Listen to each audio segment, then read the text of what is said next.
Hi, one of the things that I've learned over 30 years of doing my work, the critical moment response, crisis intervention, is a really simple principle. Picture a tea bag in hot water. You know how whatever is in that tea bag always leaks out?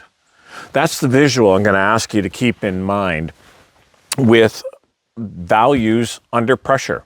If you will, when an organization, when a leader, when an individual is in hot water, and a critical moment is never the event, so please don't think of some super big issue. Sometimes it's just those little defining moments that come along, and that what's inside leaks out when we're in hot water. And it's not a poster. Values are not some poster on a wall. They're not some brochure. They're not some fancy edited thing. There's always two sets of values in play. There are those ones posted on the wall, but there are the ones that everybody operates by. By the way, best visual I can give you for this is years ago, Mom was having some of her friends over and having a fancy tea afternoon party kind of thing. And all these people were coming over. And so her daughter got dressed up, and it was a big fancy thing for the daughter as well. And when everybody was arrived, the mom turned to her daughter and said, "Sweetheart, would you be willing to say a little grace for us?" "Oh, sure, Mom. But what should I say?" And the mom looked at her and said, "Well, just say the prayer, the prayer that the last one Mom said." "Oh, okay, Mom." And so everybody bowed their head, and the little girl said, "Dear God, why did I invite all these people over today? Amen." And the innocence and the honesty of a child. But isn't that what a critical moment is? And these principles, that hot water tea bag effect, are just as true for parenting as they are in the workplace. And part of the reason of doing this work is if we don't do our values beforehand, I have been involved in those situations of the woulda, coulda, shouldas. If only I had taken the time, if only I had gone for that coffee, if only the list goes on and on. But what leaks out is the real stuff. In our world of VUCA is the acronym, but in our world of constant change, of markets and all the things that are going on, does our behavior align with our real values? Not the ones we say, but our real values. And values are the real, if you will. And to be fair, there's four elements. There's ethics, morals, values, and virtues. Ethics are, is it wrong to steal? Well, some would say it's only wrong if you get caught. That's morals. Values are those motivational preferences. They are the source of our initiative, what's behind what we're doing, our behaviors. And virtues is how you would describe my values in practice. Virtues are those lived values, if you will. Values are the theory, virtues are the reality. And if we say what is right and we don't do it, there's a dissonance that starts to happen. Now, let me clarify, because you and I have done work with people that, well, I've never met anybody who says they don't have any integrity, a sample of a core value. But when we work with them, we realize, yeah, we don't share the same core values of integrity, same definition of integrity. Now, I want to clarify something here. If I say I have integrity, and then you and I are chatting about whether it's okay to lie to the customer, well, that becomes a different conversation, obviously. But if you and I are meeting with a customer and you see me lying to the customer, and I mean, we wouldn't be that blunt. We would just say, well, I'm not really telling the truth, or I'm whitewashing or white lie, you know, all the ways we rationalize it. But at the end of the day, if you see me lying to the customer, I actually have integrity. I said it's not a big deal to lie. So I actually have integrity because my behaviors match what I said.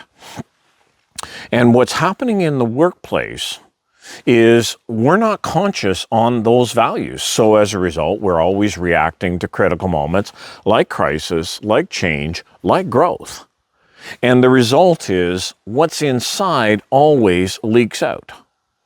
Now, there's a really neat study that's been done, and it's called the crisis U versus the crisis L. The crisis U are those organizations that get into hot water. You know, somebody challenges them on their hiring practices, somebody challenges them on whether they're open on Sundays. But when their values are clear, defined, and described, it becomes a U because they get into crisis, hot water, the critical moments. They get into that whole, how's this going to play out? But they get back into the game really quickly because their values right from the beginning said, this is what we're going to do when we're in hot water. That's what they did. Therefore, they're back in the game. Years ago, a best example of this is Tylenol. They didn't try and debate of how the stuff got into their Tylenol. They just pulled them off the shelf and said, that's not us, and put new stock back on the product, on the shelf. The same thing happened with Chick-fil-A on their Sunday morning, and the list goes on. The crisis L is those organizations that say they have core values, but they get caught on their two. There's the ones on the website, there's the ones they actually operate by. And when they get into hot water, that L is they start to flip-flop. They try and accommodate. They try and flex. And all of a sudden, they end up caught because they're no longer dealing with some of those things that they said they would. So what I'm going to ask you, some simple action steps. First, name some of your core values. And if you want help, just shoot me an email. I'll send you all kinds of core values. Again, name the core value, and a key element in that is define what you mean. And I don't care if the dictionary agrees with your definition. Name the core value, define it, but then describe what that core value looks like in those critical moments. And if you will, get into those kinds of pieces of, okay, so what are we going to do when we're in hot water?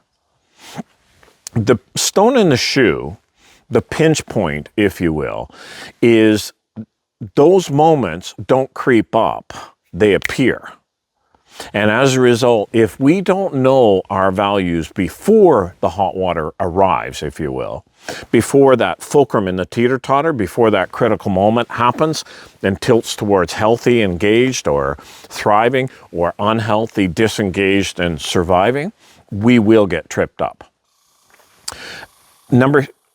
Next action step.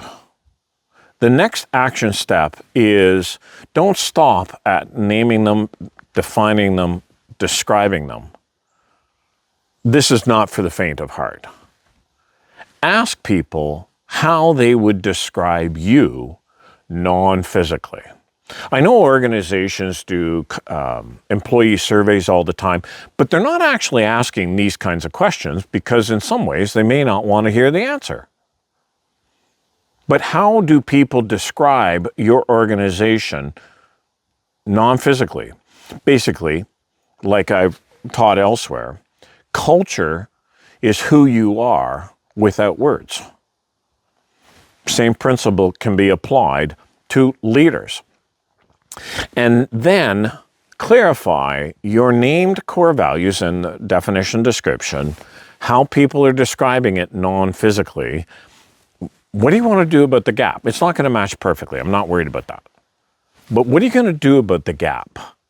How are you going to bridge between what is said, aspired towards, what is actual, and what are you going to do about that chasm? Because that is going to leak out in hot water, this gap. And the next action item that is a little harder to describe, but the easiest way is, what are your non-negotiables? I don't know if you remember as kids, we used to pick the baseball teams with the bat and go, I was the kid on the bat on the team that, well, you can have John. No, it's your pick. You can have John. Anyways, that aside, name your core values, but start with your number one. What's your deal breaker? What is the walk away core values?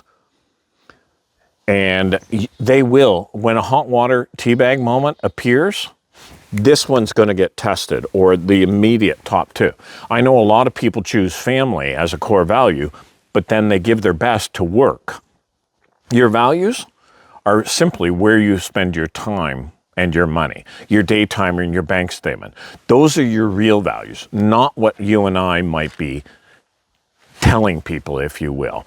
And then the next item is, who are you going to ask for observation, feedback, coaching, mentoring, whatever you want me to call that? Because a lot of people say, well, I can do this on my own. No, you can't. You don't know what you don't know. I don't know what I don't know. Imagine a hockey player saying, well, I can play in the NHL, but I don't need coaching. Yeah, nobody's going to want you on their team. And I'm not talking about being best friends and Friday night pizza and wings. I'm talking about being that person, outreaching to that person that this is what I need help with growing. This is where I want to grow. This is where I need your guidance. Who are you going to call? Not the Ghostbusters, but who are you going to call so that you finish well and not merely react to those critical moments, those non-negotiables? Because at the end of the journey, we may, in a I have culture, there might be those people that, well, I have achieved this, I have this degree, I have this title in my workplace. As for me, I want to be that kind of person that I am this person. I am the one you can trust. I am the one you can respect. I am the one that you can follow. I may not always be the one that you like, but I will be the one in your boat rowing with you, not the one on shore shouting, paddle harder. Who do you have encouraging you to thrive? Who do you have encouraging you to finish well? Values are really simple templates, because under pressure, it's what's inside that leaks out. Don't wait, please. Finish well.